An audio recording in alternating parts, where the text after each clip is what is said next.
As you are familiar about the type of solids depending upon the arrangement, you know that the solids have been classified into two categories. That is, we have two main categories.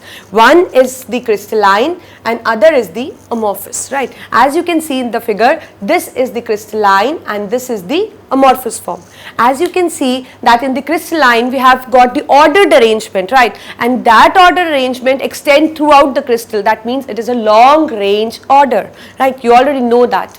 And in case of amorphous, what you get to see that the arrangement is somehow not ordered, right? The arrangement is not ordered. That means it is irregular arrangement, and you say, and you can also say that this arrangement is short range order. That means if you get to see few particles which are arranged orderly, but that repetition do not extend throughout the crystal, right? So that means it is a short range order.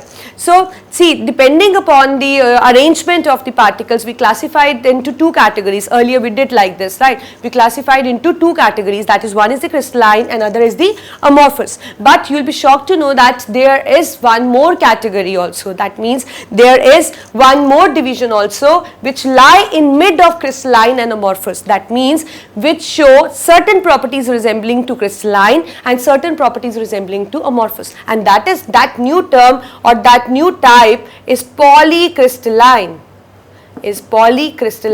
form. Actually, you know, just look that in polycrystalline what we get to see, obviously we see a solid, right? It is also composed of solid, but those solids are of varying size. That means they have different size, and moreover their orientation is different. As you can see in the figure, see, their size varies and even they are oriented in different direction, and moreover you get to see that they are separated by certain grain boundaries, right? There is certain grain boundaries which or you can say which is separating solids. So if somebody is going to ask you about polycrystalline, how you are going to tell that polycrystalline is a form which lie in mid of the crystalline and amorphous, right? One thing. Second is, it possesses certain properties resembling to crystalline and certain properties resembling to amorphous. That is why it lie in mid of that, right? And if somebody is going to ask you about the arrangement of polycrystalline, then you are going to see that it is a solid composed of particles of varying sizes and orientations and separated by definite grain boundaries, right? See, when we are talking about crystalline solids, then you can say the degree of crystallinity depends upon many properties, like it depends upon density, it depends upon this thing, you can say the arrangement or the transparency. So there are many properties which guide the particle to exist as crystalline. See, but we get to see many particles which are not crystalline. That means their properties somehow vary as compared to the crystalline solids, and they have properties somehow similar to the amorphous. So we put them in a different category, that is the polycrystalline forms, right? See, like if we talk about examples, see, earlier you were doing that all common metals, you were putting them as a crystalline solid, but actually all common metals which we observe in daily life are polycrystalline. That means they are composed of particles of varying sizes and orientations separated by different grain boundaries. Moreover, when we talk about polymers, they are also polycrystalline, right? And you know that there are few substances which exist, which can coexist in three forms, right? Like we get to see different three forms present in them. For example, sulfur. Sulfur can present in crystalline form, it can present in amorphous form, and moreover it can exist in polycrystalline form, right? Similarly, we have silicon. Silicon can also exist in three forms. That is the crystalline, amorphous, and polycrystalline. And do you know that where the crystalline solid is being, crystalline silicon is being used? Crystalline silicon is a semiconductor, right? So it is used in many of the appliances where semiconductor is required. And amorphous form of silicon is commonly used in photovoltaic cell.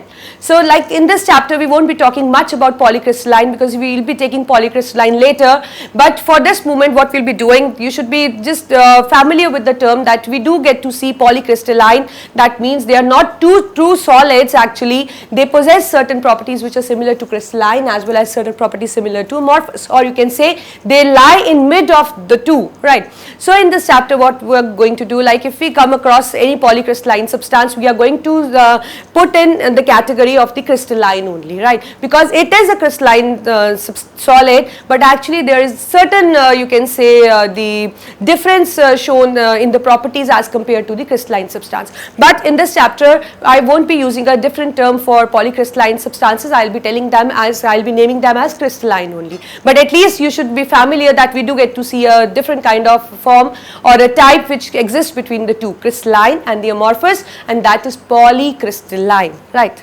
So this is what is the arrangement. So look for the examples more. See, we get to see different things. So what is this? What is this? This is gold, iron and copper, right? So what do you see? I'll just rub it so that you can see it properly. So we get to see different examples. So this we have this thing copper, we have gold and we have iron, right? So these three are categorized, they are actually, I told you that they are common metals. We call them as crystalline, but actually they are polycrystalline forms. So that is polycrystalline forms. This eraser and bottle, you know that the arrangement is not ordered, right? They have irregular arrangement, and moreover when you heat them, they just melt, or you can mold them into different shapes. So they are regarded as something amorphous forms, right? And this is I was talking about that. I told you that sulfur can exist in different properties. So this is the crystalline form and this is the amorphous form. So that means sulfur can exist in both of the forms, amorphous as well as crystalline. And this is what you get to see, that is a table salt, that is NaCl, which is commonly used in, or you can say it is put in the vegetables or something what you cook in kitchen. And second is our naphthalene balls, which are commonly used for the aroma, right? Like you must be familiar that they have the property to sublime, so they actually are used for the sake of aroma in many cases, right? So these two are categorized, they are typical crystalline forms. So see, you get to see different examples, that we do get to see polycrystalline forms, we do get to see crystalline forms, we do get to see amorphous forms, and moreover we have certain substances which can coexist in three forms, that we get to see three of the forms, that is the crystalline, polycrystalline and amorphous. So I think you are clear that depending upon the arrangement of atoms or the particles you know that are mainly atom, molecules and ion. We can classify into three categories, that is the crystalline, ordered arrangement, amorphous, totally irregular arrangement, and polycrystalline, a solid composed of particles of varying sizes and orientation separated by grain boundaries. So this is what is the classification depending upon the arrangement of the particles.